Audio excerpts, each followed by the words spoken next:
하루에도 수백 개씩 쏟아지는 경제 뉴스들. 복잡하고 재미없고 깊이가 없어서 실망하셨습니까? 복잡한 건 쉽게, 쉬운 건 재밌게. 재미있는 건 깊게 전해드립니다. 뉴스는 이해다. 언더스탠딩. 유튜브에서 언더스탠딩을 검색하세요. 좋아요 안 누른 당신 부끄럽군요. 구독 누르세요. 들어왔습니다. 네. 왜 안 바뀌고 있을까 혼자 좀 생각하고 있었어요. 그랬더니 그 많은 산하 기관들의 캠프 낙하산들을 다 보내잖아요. 당선자가. 그렇죠.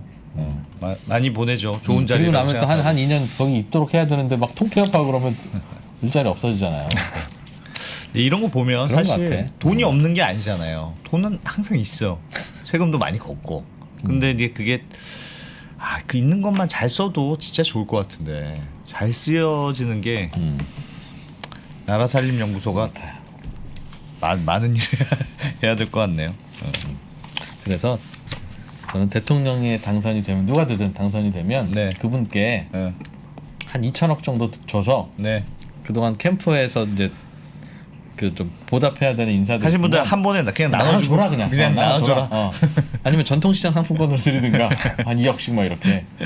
그리고 나서 좀 인사는 그런 걸 좀 안 했으면 좋겠어요. 인사는 좀 대통령이 결국은 돈 벌려고 하는 거잖아요. 대통령이 지명할 수 있는 자리가 한 2,000개쯤 된다고 하던가요. 그러니까 어마어마하게 많다니까. 나는 캠프로 가서 열심히 일해서 만약에 당선이 되면 우리나라 말산업 발전을 위해서 꼭 마사회로 보내달라고 할 거야.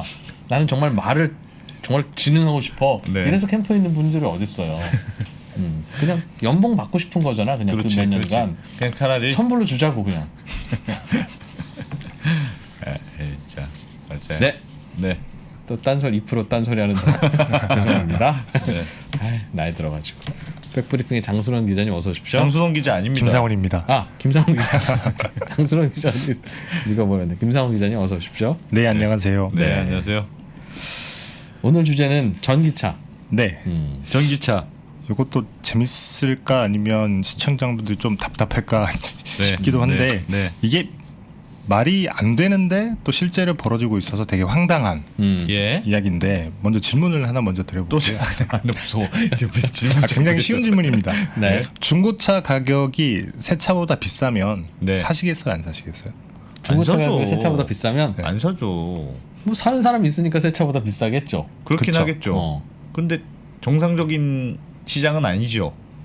그렇죠. 네. 근데 실제로 이런 일들이 벌어지고 있어서 네. 이게 어제 나온 뉴스인데 네. 중고차 플랫폼 K카 K카에서 낸 자료입니다.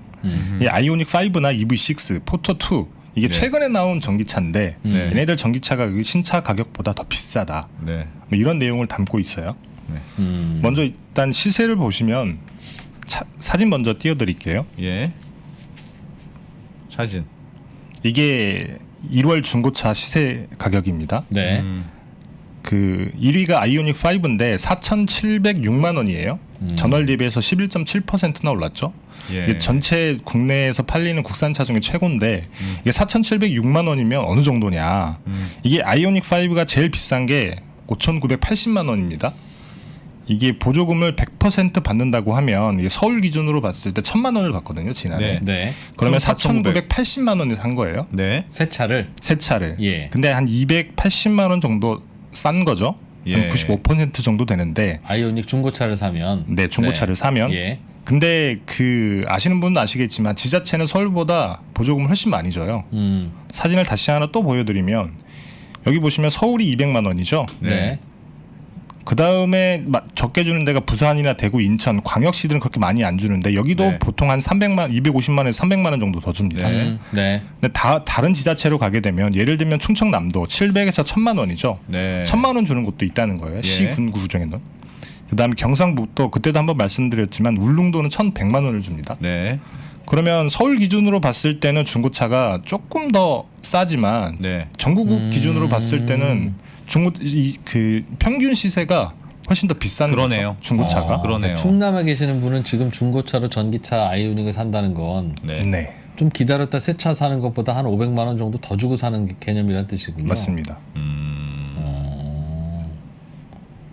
왜 이런 일이 워낙 빨리 받고 싶으시니까 워낙 안 그러겠죠? 나와서 그런가요? 빨리빨리 안 나와서. 그렇죠. 이게 두 가지 이유가 있는데 네. 두 번째 이유는 너무 당연한 거라서 조금 디테일한 내용을 설명드리겠지만 첫 네. 번째 이유를 조금 너무 이게 황당해서 제가 사실 오늘 준비를 한 건데 네. 일단 그때 제가 한번 전기차 보조금 개편할 때 말씀드렸던 것 중에 하나가 전기차는 보조금을 받기 때문에 의무 운행 기간이 있다고 말씀드렸잖아요. 맞아요. 그래서 팔기 어렵다. 그렇죠. 그래서 2년 동안 무조건 타야 되는데 네. 2년 안에 이걸 팔면 이 보조금을 뱉어내야 돼요. 근데 보조금이 두 가지가 있잖아요. 국고 보조금, 그 다음에 지자체 보조금. 예. 국고 보조금 같은 경우 환수 지침이 어떻게 되냐면 해외에 파는 경우 그리고 폐차하는 경우. 근데 2년 안에 이런 일이 발생할 일은 거의 없잖아요.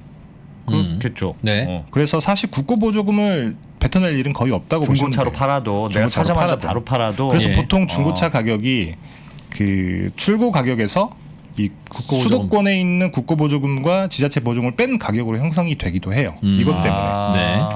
여튼 그러한데 문제는 이 지자체 보조금인 거죠. 네. 그러니까 지자체 보조금 같은 경우에는 국고 보조금의 환수 지침을 거의 차용하다시피 합니다. 지자체 근데 보조금은 그쵸. 토해내야 돼요. 지자체 보조금도 그 뭐 형식적으로는 토해내야 된다라고는 하는데 그 환수 지침이 국고 보조금이랑 같은 거예요. 그러니까 해외로 가거나 그렇죠. 근데 지자체는 국고 보조금에서 해외로 파면 안 된다라고 하는 게 우리나라에서 주는 거니까 우리나라에서만 거래를 해라라는 건데 지자체에서 주는 보조금은 사실 지자체에서만 거래를 해라라고 해야 되는 거잖아요. 그렇죠. 네. 근데 이 환수 지침이 국고 보조금을 사용을 하니까 그게 안 되는 거예요. 어떻게 되어 있어요 환수 그래서 지침이? 거래를 못하게 막아놨습니다. 거래를 못 등록을 해야 되니까 지자체들끼리. 그래서 예를 들면 내가 뭐 이게 뭐 울릉도에서 샀다. 예. 이걸 딴 데 팔 수 없는 거예요. 등록이 안 되니까.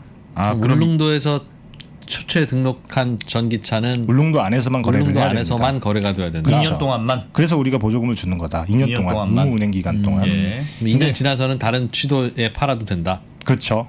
그래서 보통 그렇게 전국에 팔 수 있는 오히려 2년 안에는 중고차 가격이 더 싸고 네. 2년이 지나게 되면 더 비싸진다고 하기도 해요. 아니 그러면 2년 내에 파는 거는 그 지자체 내에서만 팔아야 되니까 네. 뭐 이렇게 약간 제한이 있는 건데 네. 그런데 신차보다 더 비싸져요? 그러니까 그러니까 지자체 국고 보조금 500만 원, 지자체 보조금 1,000만 원을 받아서 산 전기차는 네. 원래 차값에서 1,500만 원을 싸게 산 거니까 네. 네. 네. 그 지역에서는 1,500만 원 싼 가격에 중고차 거래가 돼야 시세가 되는 나올 게 것 맞죠. 같은데요. 그렇죠. 네. 근데 문제는 그렇게 하지 않는 지자체도 있다는 게 문제인 거예요. 딴 데 그렇게 팔아도 하지 않- 된다? 네. 딴 데 팔아도 된다.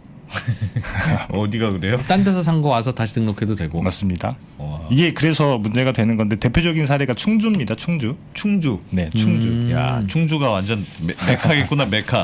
어? 충주가 지난해 보조금이 1,600만 원이에요. 국고가 800, 지자체 보조금이 800. 네. 그래서 예를 들면 충주에 살고 있다고 예를 들면 지난해 출고 가격이 5,990만 원인 네. EV6 이게 지난해 나온 차니까 예. 이걸 샀다고 가정을 하게 되면 네. 제가 낸 돈은 5,990에서 1,600만 원을 빼면 한 4,490, 4,400 정도 되죠. 네. 근데 이걸 거의 타지 않고 서울에 팔았다라고 가정을 하시면 네. 서울에서는 이제 거의 세차할 때는 감가상각이 없을 거 아니에요. 네. 그래서 예. 5,100만 원에 팔 수 있는 거죠. 이야. 서울에서는 보조금이 1,000만 원밖에 안 되니까. 서울에서 새 차 살 때 5,100만 원 내야 되니까. 5천만 원 정도에 팔 수 있는 거죠. 아. 그럼 충주에서 전기차 사서 서울에 팔고 계속 살 수만 있으면 매일 한 대씩. 그래서 야. 참 이런 일이 벌어지고 있는 건데 네. 그냥 상상이 아니라 실제로 이런 일이 벌어지고 있습니다. 제가 그 와. 케이카에서 네. 사진 한번 보여주시겠어요? 이건 지자체들이 그럼 다른 데서 온 차를 등록은 해주는데 네. 우리한테 등록했던 게 다른 데로 가면은 안 된다는 그 그게 문제입니까? 전국적으로 이렇게 아마도 통합적인 체계가 안 돼 있나 보더라고요. 그래서 예를 들면 울릉도에서 파는 거는 딴 데 안 되게 돼 있는 건데 예를 들면 네. 충주에서 파는 게 다른 지역에 팔 수 있다라고 하면 네. 이게 다른 데서는 다 받아준다는 얘기잖아요. 그렇죠. 그렇죠. 그럼 못 가는 걸 어떻게 막지? 받아준 거. 그러니까 충주에서 산 충주에서 거를 처음에 샀어요. 근데 지금 그거를 서울에다 서울에서 팔면 서울에 등록해야 되는데 네. 그건 받아준다는 등록은 거죠. 받아준다는 거잖아요. 네. 그죠? 그렇죠. 근데 그럼 서울이 안 받아준다는 건 뭐예요? 서울에서 산 샀는데 거를 충주에다 충주에서 등록- 파는 건 안 된다. 그게 아마도 그 서울시가 어떻게 거래 하지? 당시에 아마 거래가 안 되는 것 같더라고요. 제가 정확히 어떻게 차대번호나 메커니즘이 이런 걸 보고 되는지는- 관리하는 모양이죠. 어쨌든 네. 예. 네. 어떻게 관리가 되는지는 몰랐는 취재가 안 됐는데 예. 그래서 사진을 보시면 이게 기아 EV6 롱레인지 1륜 네. 이게 가격이 5,690만 원이죠. 지금 보시면 이게 78km 탔어요. 네. 거의 예. 새 차죠. 네. 근데 이게 충주에서 나온 차거든요. 청주. 그래서 충주 여기는 청주라고 돼 있는데 네. 좀 알아보니까 충주에서 사서 청주에 있는 그 직영점에서 파는 것 네, 같더라고요. 네. 예. 네, 살 때 얼마를 주고 샀는지는 모르겠지만 그 가격이 반영된 게 지금 5,690만 원이라는 겁니다. 야. 그래서 충주 같은 경우는 아까 말씀드렸지만 이게 EV6 롱레인지 2륜차 가격이 한 5,600만 원 정도? 가장 네, 비싼 예, 게 물론 예. 옵션이 더 들어가면 비쌀 예. 수도 있지만 그렇게 되면 4천만 원 뭐 초중반에서 샀을 텐데 이걸 더 비싸게 5,690만 원에 파는 파는 거예요. 충주는 왜 그랬을까요? 그래서 충주에서도 딱히 명확하게 답변을 못 하더라고요. 그래서 지난해 말에 실제로 광명환 시의원이 한번 시정에서 질의를 한 적이 있어요. 이게 이런 규정이 말이 되냐. 그래서 실제로 2019년 이후에 한 40대가 그 의무 운행 기간이 끝나지 않았음에도 불구하고 다른 지역으로 팔려갔다고 얘기를 하더라고요. 네. 그래서 말이 안 된다라고 했는데 이게 아까도 말씀드렸지만 환수 지침이라고 하는 게 지자체에서 만들어야 되는 건데 이걸 만들어 놓지 않다 보니까 이런 일이 벌어지는 거죠. 저는 이 구조를 보면서 좀 이상한 게 예. 전기차에 보조금을 주는 이유는 네, 대기질을 좀 깨끗하게 하기 위해서죠. 맞습니다. 그럼 충주의 대기질만 좋아질 방법은 없죠. 그렇죠. 그렇죠. 그렇죠. 적어도 한반도 안에서는 부산에서 전기차가 많이 팔리든 광주에서 많이 팔리든 네. 서울에서 많이 팔리든 그거는 섞인다고 봐야 되지 않겠습니까? 그렇죠. 그렇죠. 그러면 전국 어디서나 보조금은 동일해야지. 왜 왜 지자체 지자체별로 예산을 네. 왜 전기차 사는데 더 주죠? 왜? 지방자치단체가 지방자치단체에서 그렇죠. 여유는 있을 수 있는데 본인들이 그렇게 뭐 왜 예산을 그거를- 설정을 하는 거니까. 왜 다르냐? 왜 더 주냐? 더 줘서 얻을 게 뭐예요? 예를 들면 충주가 네. 전기차를 살 때 보조금을 더 줘서 충주에 있는 주민들이 전기차를 더 많이 살 수 있다고 해서 그게 충주에 좋을 게 뭐가 있어요?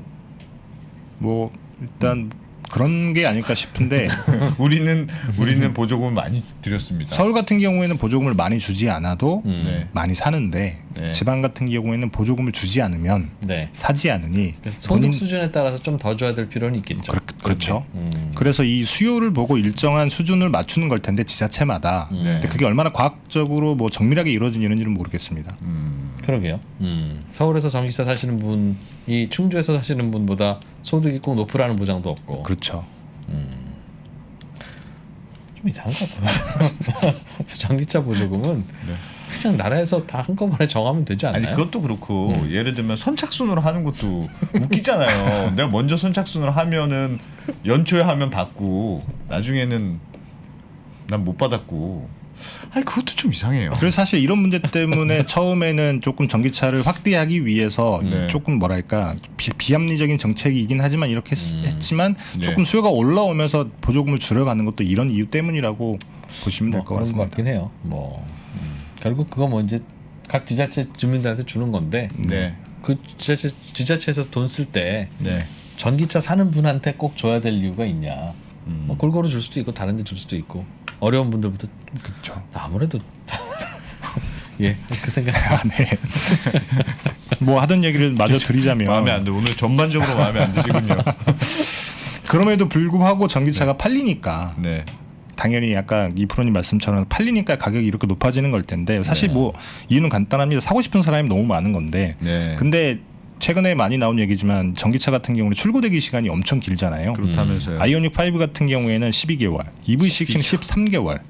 이렇게 기다리느니 웃돈을 주고라도 사겠다라고 하는 사람이 그렇게 많이 있다고 해요. 네. 그래서 실제로 최근에 전기차는 중고차가 그렇게 많지 않은데 네. 최근에 많이 그 사람들이 살려고 하니까 시장이 커지고 있는 딱 이런 단계인 건데 네. 그래서 보통 중고차가 케이카 같은 중고차 그 플랫폼이 중고차를 구매를 해서 네. 새로운 사람에게 팔기까지 보통 이 인도일이 예. 중간에 걸리는 시간이 한 달 정도 걸린다고 해요. 대부분의 차들이 평균. 네. 근데 전기차가 최근에는 이게 16일 정도밖에 안 걸린다고 합니다. 그게 무슨 말이에요? 그러니까 사 와서 가격이 이 정도다. 아 그럼 빨리 팔린다. 훨씬 빨리 재고가 팔린다는 들어오자마자 거죠. 들어오자마자 빨리 팔린다. 팔린다는 얘기인 거죠. 이렇게 비쌈에도 불구하고 그만큼 찾는 사람들이 많다는 거죠. 그렇구나. 그래서 이런 일도 있다고 하는데 테슬라가 지난해 초에 가격을 올렸잖아요. 한 예. 500만 원 정도 올렸던 걸로 기억을 하는데 그래서 그 전에 테슬라를 산 사람들 같은 경우에는 앉은 자리에서 중고차 가격이 그냥 오른 거죠. 본인이 좀 더 싼 가격에 샀는데 앉은 자리에서 중고차 가격이 네. 그만큼 더 올랐고 네. 최근에 또 이런 일 때문에 중고차 가격이 더 올라서 올라서 지금 팔아도 더 1년 전에 산 차를 지금 팔아도 조금 더 돈을 남길 수 있다고 얘기를 해요. 아하. 한 5,400만 원에 샀던 사람들이 지금 팔면 한 5,900만 원 정도 받는다고 하니까 네. 참 정말 샤넬백 같은. 진짜 이상하네. 또 재밌는 케이스가 하나 더 있는데 아까 제가 그 광명원 의원이랑 통화를 한번 해봤는데 이분이 네. 2018년도에 니로 EV를 샀대요. 네. 그때 5천만 원짜리 차인데 네. 2천만 원 보조금을 받아서 3천만 원에 샀다고 얘기를 하더라고요. 예. 예. 그래서 최근에 그 선거를 다시 해야 돼서 예. 이걸 팔았는데 네. 2,850만 원을 받았다고 얘기를 하더라고요. 아. 3년 동안 2018년에 샀으니까 최근에 팔 한 4년 탄 거죠. 네. 한 4년 탔는데 주행 거리가 10만 정도 예. 근데 150만 원만 손해 봤다는 거죠? 맞습니다. 와. 왜? 주행거리 10만짜리 니로 EV를 누가 그렇게 샀어요? 비싸게? 그렇게 사는 사람들이 많이 있다고 해요. 와. 저도 이유를 잘 모르겠어요. 주행거리 10만인데 네. 배터리 어쩌려고? 배터리 문제가 뭐 문제가 없다고 생각했으니까 광명환 사지 의원님은 않았을까요? 시의원이십니까? 시의원입니다. 그래서 누가 본인이 누가 사준 거 아니야 그냥 선거에 쓰신다고 본인이 쓰실 팔아보고. 돈이라고 하니까 그냥 그래요 뭐 정치 자금도 드리는데 뭐 그래서 참 그 이런 그 뭐랄까 수요 그 다음에 제도의 허점을 노려서 카테크를 하는 사람도 많이 있다고 시장이 얘기를 이런 하더라고요. 상황이면 전기차 무조건 사야 되겠네요. 무조건 사는 근데 게 지금 살 이득이네. 수가 없으니까. 근데 얼마 안 탄 20 몇 킬로 탄 70 몇 킬로 탄 전기차야 그냥 새 차라고 보고 예. 그쵸. 거래하는 건 그건 충분히 이해가 되는데 네. 막 10만 킬로씩 탄 전기차를 네. 그렇게 사도 돼요? 10만 킬로 탄 전기차가 그렇게 팔리니까 이제 막 새 차인 차들은 얼마나 또 비싸게 팔리겠어요. 야. 왜 나한테 묻냐 이제 그 질문이죠. 항상 그런 걸. 아니 그런 이유는 있을 거예요. 야, 그 얘기를 그렇게 세련되게 하시네. 그런 이유는 있을 텐데 그 보조금이 그때보다 많이 줄었죠. 그때는 2천만 원 받았다고 했는데 지금은 뭐 당연히 훨씬 많이 줄었을 테니까 어느 예. 지자체에 있는 분이 그걸 사갔는지는 모르겠는데 아마 그 그러네요. 지자체는 보조금이 보조금이 줄어든다면 먼저 산 네, 그쵸. 보조금 많이 받고 산 차는 네. 팔 때 이익이 되는 거네. 맞습니다. 진작 알았으면 저도 재테크를 조금 해봤을 텐데.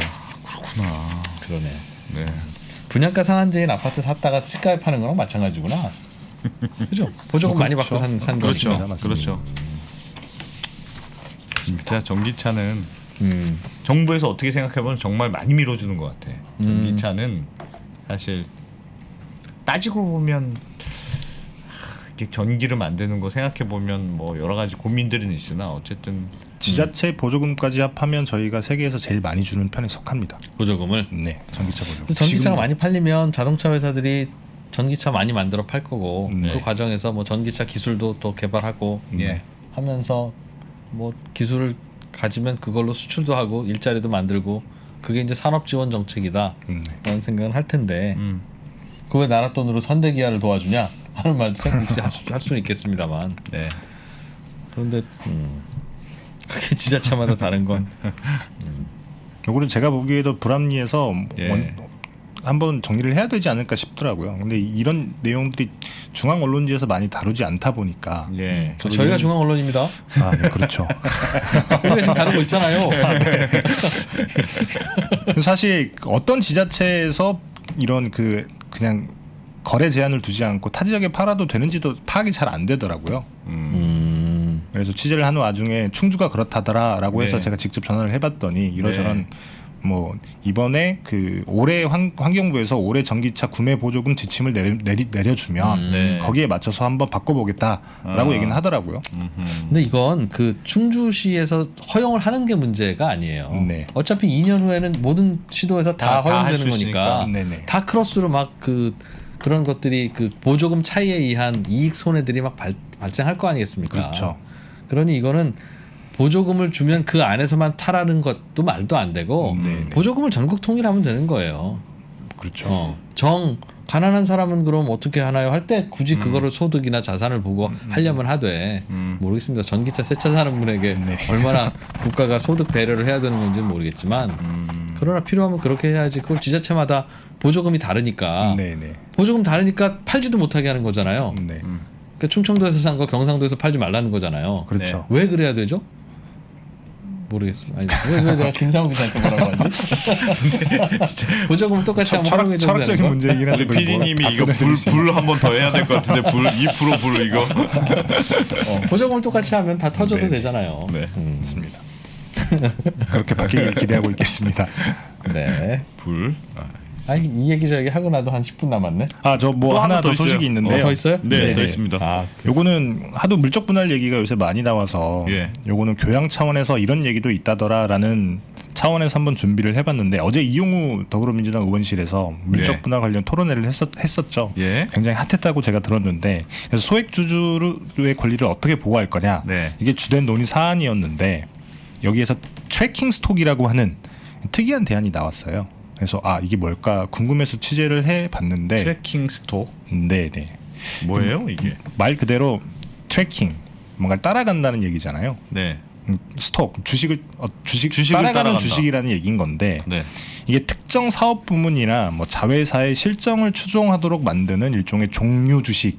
굉장히 말이 어려운데 네. 일단 종류 주식에 대해서는 먼저 알고 계셔야 될 것 같아서 어렵진 않지만 사진을 한번 먼저 띄워드리면 네.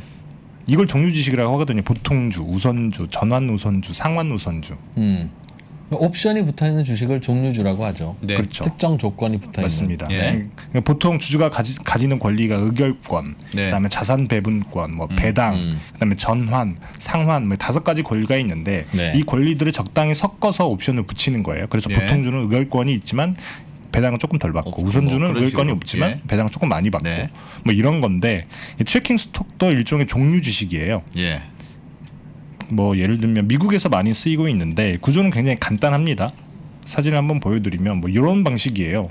보통 보통주는 그 회사의 사업부가 몇 개 있든지 이제 그 사업부들이 그 사업부에서 나오는 실적의 합, 그러니까 이익의 합에서 뭐 배당을 받고 그 다음에 이 전체 회사의 의결권도 행사를 하는 건데 네. 트래킹 스톡 같은 경우에는 예를 들면 회사의 사업부가 2개가 있다고 하면 네. 트래킹 스톡 A는 A 사업부에서 나오는 이익에서 배당을 받는 거예요. 네. 아, 트래킹 스톡 사업부별로만. B는 B 사업부에서 나오는 이익에서 대해서만 배당을 받는 거고 알겠습니다. 네. 아하. 이렇게 되는 거죠. 네.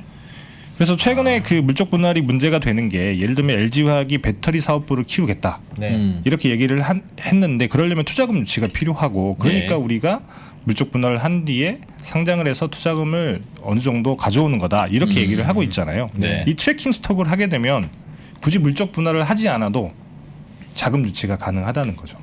B 사업부, B가 그러니까 배터리 사업부면 B 사업부 주식만 별도로 증자를 할 수도 있고 하니까. 그렇죠.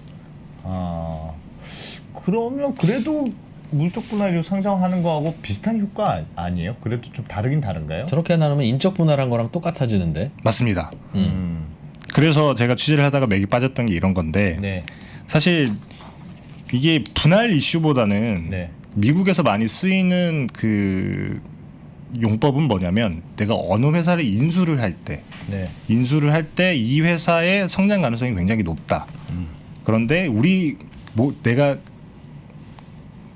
내 회사로 자금을 조달을 하려면 조금 네. 불리하겠다 네. 싶을 때 그러면 내가 이 회사를 인수를 할 건데 이 회사가 성장성이 굉장히 높으니 이 회사의 실적을 따라가는 주식을 내가 발행을 할 테니 이걸 사가라. 그러면 자금 유치가 잘 되기 때문에 이럴 때 그 트래킹 스톡을 많이 쓴다고 하더라고요. 예를 들면 조금 어려우실 수 있는데 예. 이게 1984년에 GM이 처음 썼던 건데 EDS라고 하는 회사 네. 가 굉장히 그 전망이 좋아서 얘네 회사를 인수를 하려고 했는데 GM이? 그렇죠. 예. 근데 GM은 뭐 돈은 많이 벌긴 하지만 매출은 많이 나오지만 사실 성장성은 없잖아요. 업사이드가 닫혀 있으니까. 그러면 우리가 EDS의 실적이 많이 앞으로 나올 것 같으니 얘네들이 돈을 벌면 여기에서만 나오는 이익을 너네한테만 몰아주겠다라고 하는 주식을 따로 발행을 하는 거예요. EDS 그 회사는 비상장 회사였고. 비상장 회사였고. 아. 그래서 이 주식을 발행을 하게 되면 투자자들이 많이 모일 테니까 네. 그 돈으로 얘를 인수를 하는 거죠. 이런 방식으로 썼던 건데 그래서 2000년대 초중반까지 미국에서 굉장히 이런 방법들이 많이 활용이 됐고 네. 그다음에 한국에서도 논의가 2000년대 초중반에 됐었다라고 얘기를 해요. 그러니까 예를 들면 삼성전자 같은 경우에는 반도체, 그다음에 뭐 IM, 핸드폰, 그래요. 가전부품 다 따로 있잖아요. 따로 예, 있죠. 예. 예. 그러니까 이 실적들을 추정하는 종류 주식들을 새로 만들면 훨씬 더 투자하기가 수월할 거다. 삼성전자 A 아, 네, 반도체, 그쵸. 삼성전자 B는 가전, 삼성전자 그쵸. C는 휴대폰. 그런 식으로. 난 삼성전자 다 투자하기 네, 싫고. 그게 삼성전자를 4개로 인적 분할하는 거랑 뭐가 달라요? 이게 조금 다를 수 있는데 인적 분할하게 되는 경우에는 그럼 삼성전자 반도체에 투자할 돈이 필요하면 삼성전자 반도체 상징인 삼성전자 A주만 네, 증자를 하거나 한다 이거죠. 맞습니다. 그럼 삼성전자 A는 13만 원, 삼성전자 B는 2만 원 이렇게 거래되겠네요. 그렇죠. 그런 식으로. 인적 분할이랑 비슷한 효과인데 이게 트래킹 스톡 같은 경우에는 의결권에 제한을 둘 수가 있어요. 그러니까 예를 들면 의결권이 한 주당 한 표라고 하면 뭐 0.7표, 0.5표, 아, 이건 0.3표. 사업부니까? 이건 사업부. 전관에서 정할 수 있는 건데 그렇게 하면 사실 대주주 입장에서는 인적 분할을 하는 것보다 경영권이 희석되는 걸 조금 낮출 수 있는 거죠. 의결권이 0.3밖에 안 주면 그 주식이 네네. 주가가 제대로 형성될 리가 없고 우선주 느낌이니까. 그렇죠. 그러면 공모를 하든가 증자를 해도 돈이 덜 들어올 텐데. 그러니까 그 수준을 어느 정도로 맞출지는 뭐 그 회사의 판단인 건데. 예. 네. 그래서 그때 논의가 되다가 아예 한참 논의가 안 됐었는데 최근에 다시 나온 다시 얘기가 나와서 이게 뭔가 하고 여러분 그 시청자분들에게 소개를 물적 분할해서 상장하니까 문제가 생기니 다른 방법이 없을까? 그렇죠. 트래킹 회사는 스톡. 자금 조달을 하고 네. 대주주는 지분 희석이 안 되고 덜 되고. 모회사 주주들은 손해 보는 게 없고 그렇죠. 누구를 다 만족시킬 수 있는 뭔가 솔루션을 찾다 보니 맞습니다. 근데 사실 이게 그 소액 주주의 권리를 보호한다라는 차원보다는 네. 그 뭐랄까 그 종류 주식, 그러니까 대주주들이 이것저것 많이 할 수 있게 해야 물적 분할을 해서 상장하는 방법을 쓰지 않을 거다. 재밌네요. 뭐 그런 논리예요. 삼성전자 반도체주 이런 게 생기는 거잖아요. 일종의 삼성전자 스마트폰. 그걸 삼성 반도체, 삼성 휴대폰, 삼성 가전으로 분할을 해보는 거랑 뭐가 다르냐는 거죠. 아까 말씀드렸지만 조금 뭐랄까 그 경영권 지분 희석되는 게 조금 덜해진다. 그 정도. 어제 그 하여튼 이 토론회에서 그 재계 쪽 의견은 여러 가지 지금 의견들 이거 말고도 트래킹 스톡도 논의가 됐습니다만 뭐 여러 가지 지금 거론되는 게 있잖아요. 차등 주식 매수 의결권. 청구권을 주자. 네네네. 뭐 아니면 우선 배정권을 우선 주자. 배정권도 뭐 신주 인수권도 주자. 주자. 여러 가지 논의가 있는데 재계에서 제일 좋아하는 건 우선 배정권 주는 걸 제일 좋아한다고 하더군요. 그럼 IPO 할 때 일반 국민한테 안 주고 모회사 주주들한테 준다는 건 네. 우리야 누가 가져가도 관계없어. 그런 거라면 알아서 하시고. 난또 뭐 그래서 그렇잖아요. 근데 IPO 주식이라고 꼭 그게 혜택이라는 보장이 없으면 네, IPO 그렇죠. 주식일 때 혜택인 것 자체가 이상한 거 아닙니까? 맞습니다. 그래서 아주 흔쾌히 그거는 뭐 쿨하게 우리는 받겠습니다. 그래서 최근에 금융 당국은 돼. 조금 뭐랄까 난감한 게 사실 이런 거는 그 대주주와 기존 주주 간의 대립 구도가 아니라 이해관계 조정이라고 하죠. 예를 들면 IPO가 돼서 새로운 주주들도 투자 차익을 거둘 수 있을 만한 권리가 있는 건데 네. 근데 조금 이해관계를 조정을 해야 된다라는 것보다는 뭐 대립 구도로 가서 뭐 어떻게 해야 될지 되게 모르겠다 이렇게 보고 있더라고요. 답이 없어요. 답이 없어. 이런 것도 다 그냥 경험이다라고 생각하고 그냥 받아들여야지. 뾰족한 답이 없어. 네, 잠시 후에 글로벌 라이브로 바로 이어가겠습니다. 오늘 김상훈 기자님 고생 많이 하셨습니다. 네, 감사합니다. 직접 라이브로 참여하신 분의 실시간 질문들 다 받을 수 있을 것 같아요. 그럼요. 또 이상한 얘기 하지 마. 뭐 그냥 저녁 식사도 같이 할 수 있을 것 같아. 안 됩니다. 네. 이 프로 나오고 우리 빠시용 여러분들이 아주 많이 좋아하시는 네. 빠시용님도 나오시고 김기원 대표님도 나오시니까 이번에 흥행하지 않으면 저희는 다음 달부터는 전기차를 만들어 팔 겁니다. 저희 백브리핑 전기차. 폭파할지도 몰라요. 네. 많이들 관심을 부탁드리겠습니다. 네. 자, 바로 글로벌 라이브로 이어갑니다. 고맙습니다. 안녕하세요, 염승환입니다. 미스터마켓 2021의 경제 전망이 여러분들에게 도움을 드릴 수 있었던 건 저와 함께 해준 훌륭한 네 분 덕분이었던 것 같습니다. 저희가 올해도 힘을 합쳐서 미스터마켓 2021을 준비했습니다. 2022년은 그 어느 때보다 어려운 시장이 되겠지만 동시에 그 어느 때보다 더 큰 기회들이 많이 있을 것 같습니다. 리오프닝, 메타버스, NFT 등 저희가 준비한 기업들을 함께 공부하시고 그 기회를 잡아보세요.